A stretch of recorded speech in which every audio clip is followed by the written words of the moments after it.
Okay, I have a story from when we were young. We lived in the country, of course. Our neighbors had a smaller farm. We had a little bigger farm across the road. But of course, when you come from Copenhagen, that's out in the sticks, and it doesn't matter where you come from. You don't count in.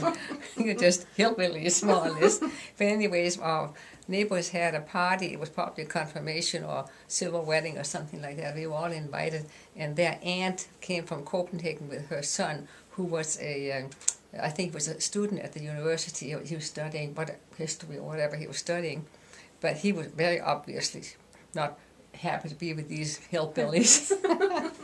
So anyways, during the evening, my brother he's interested in history. He had just finished reading about the Caesar's Gallic Wars, and he was really well versed in that.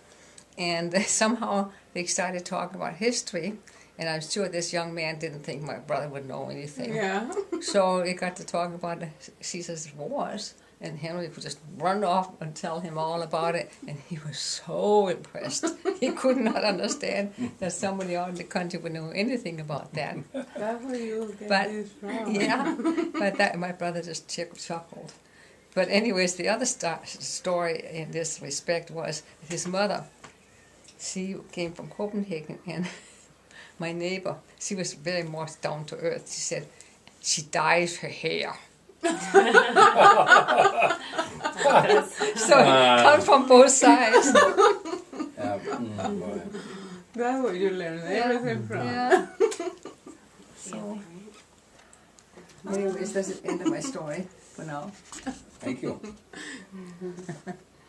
Yeah, in those days, people didn't dye their hair unless they were... Really?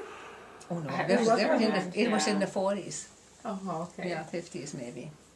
And especially out in the country, they didn't wear lipstick either. She dyes her hair, she wears lipstick. Oh, lipstick, wow. Woman of the night or something? Yeah, I Yeah. remember my mother didn't start wearing lipsticks until during the war, I remember. And you can only get one color. It's kind of a... Really? What was it?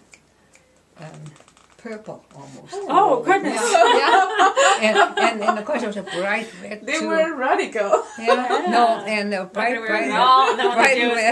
And did you see films from the 40s? Yeah. Very bright. Very Right, red, very right, red, yeah, very right. dark red, Yeah. yeah. So, but these were purple.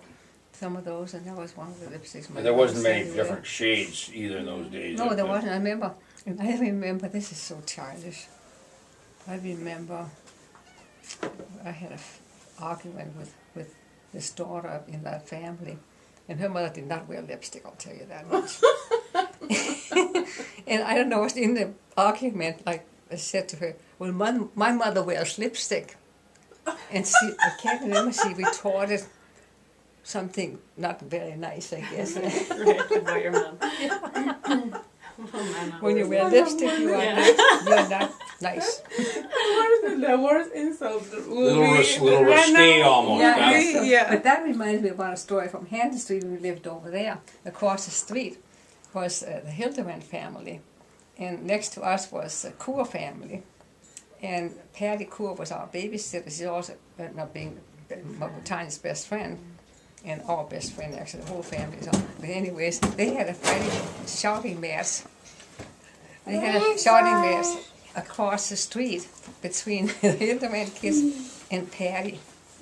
And one of the things Patty, or one of the kids, said is, my dad can beat up your dad. Well, that's a common one. That's a common one. That's a common one, yeah. My dad yeah. is the Yeah, that's strongest a common man one. ever in the world. Do you remember that? Oh yeah. Have you ever said that, Lena? No. Even in Robot. Did you like that? The little That's what your mother said. robot boy in the movie that he was Oh, watching. they said Oh, this is the biggest robot ever. And then Tommy said, his dad is bigger than him. Like, Right. you know, the dad thing. Yep. Oh, you went Well, I guess we should have made some more potatoes there. Every potato went. Yeah.